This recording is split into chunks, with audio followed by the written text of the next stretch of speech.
I'm Helena, and this is my Google Earth tour. I'll be focusing on 6 sites in Kaohsiung, 3 places that are human-made, and 3 places that still have a bit of nature holding on strongly. So let me first go to my house because my house is very cool.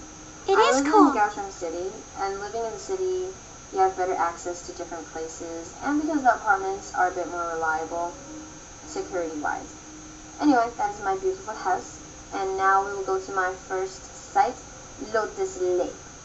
Lotus Lake, translated to Mandarin, is Lian Shitan, and it's famous for the lotus plants and temples and pagodas. This is the Dragon and Tiger Pagoda, and as you can see, there are a few others around the lake. And I was actually surprised to find out that this was actually a man-made lake. I originally thought it was natural, but it's not. But anyway, it's still really pretty, and you can see there are a lot of people around. Pretty urban. No, it's not urban. It's very rural looking. And I compared Lotus Lake to a natural bay called Shizuan Bay. It's also in Kaohsiung.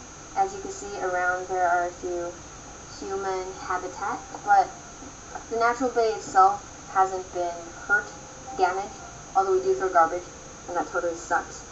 Shizuan Bay is a natural bay, and it's famous for its sunsets.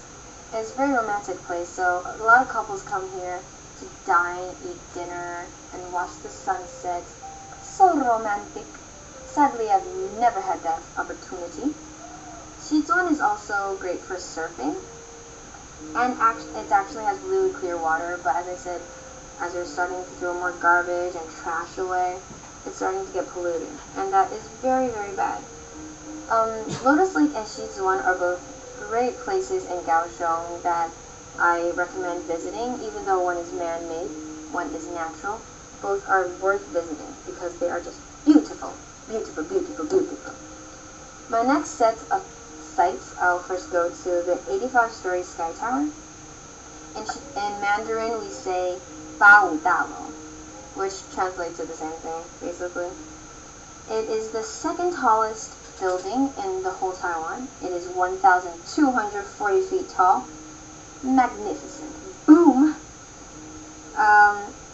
This is at the top, at the 85th floor. You could see practically the whole Kaohsiung. It's very pretty. And this is actually a hotel, so there's also dining rooms, meeting rooms, a lot of other facilities that you could go to. Although it's pretty expensive, so if you are planning on staying, you better be prepared. And I compared the 85-story Sky Tower to Monkey Mountain.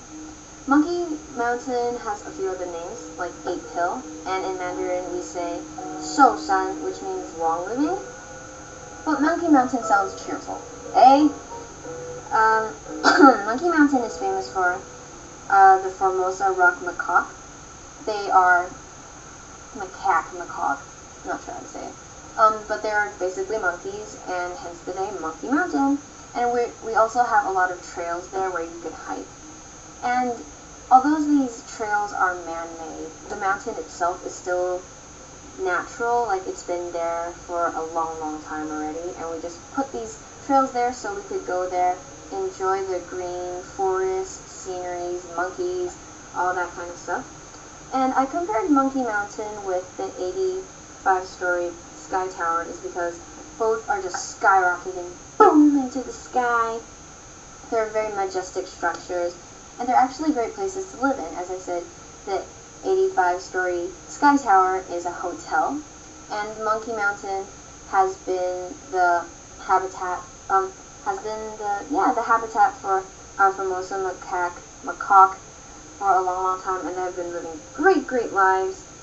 So these are also 2 places that I recommend going to. Of course, the 85 Sky Tower, you just go there, see how tall it is. You don't have to live there, of course. Stay there, because it is expensive, as I said. Ugh. Anyway, the last set of places, we're first going to the Kaohsiung World Games main stadium. And sadly, there's no picture. These last 2 don't have pictures. The Kaohsiung World Game main stadium had been constructed in 2009, and it has a capacity of 55,000 people, and about 2009, like the past few years, Taiwan has really been promoting stopping global warming, becoming more eco-friendly. So it's really cool that they made this stadium solar energy. It's really cool. I think it's really nice that a whole country is working towards a better world.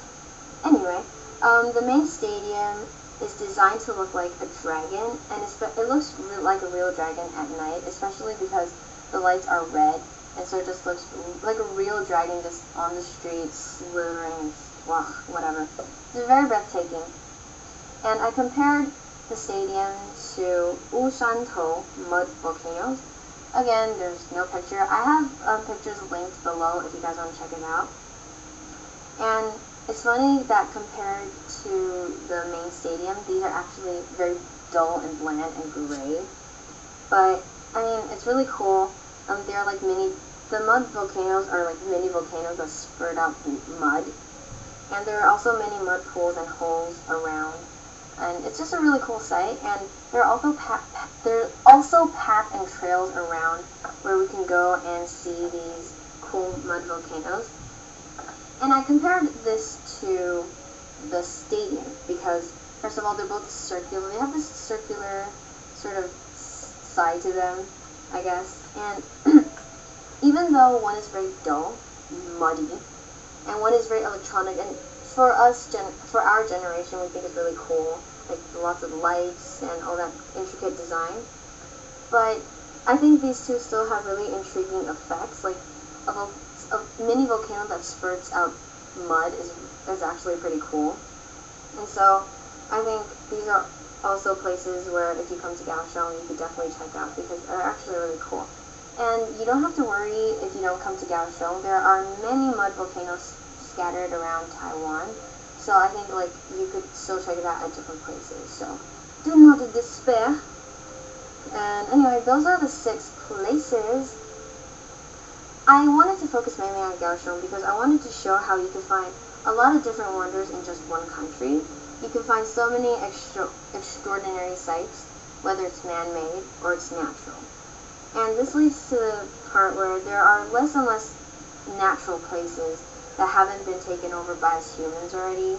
And that actually isn't a bad thing because I think it's great that we can have access and a closer view to these natural places. But I think it's important that we promote the fact that we have to preserve these places and make sure we don't ruin them.